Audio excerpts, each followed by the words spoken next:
আজকে শহীদ রাষ্ট্রপতি জিয়াউর রহমানের ৪৫তম শাহাদাত বার্ষিকী।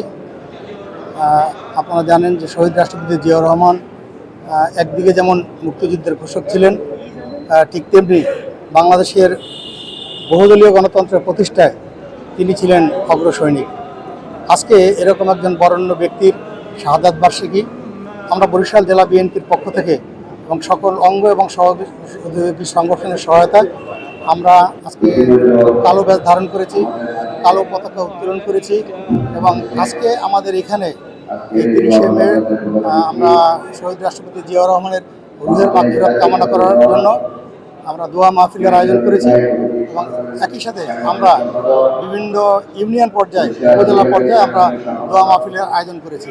পাশাপাশি আমাদের আগামী ১ জুন ১ তারিখ বরিশাল জেলা বিএনপির পক্ষ থেকে আরেকটি আলোচনার সভা, শহীদ রাষ্ট্রপতি জিয়াউর রহমানের বর্ণাঢ্য জীবনের উপরে একটি আলোচনা সভা রয়েছে এবং ওনার রেখে যাওয়া পথ ধরেই তার সন্তান জনাব তারেক রহমান, যিনি বর্তমান বাংলাদেশের জনগণের ভোটে সরাসরি ভোটে নির্বাচিত প্রধানমন্ত্রী, আমরা সেই পথ ধরে হাঁটছি।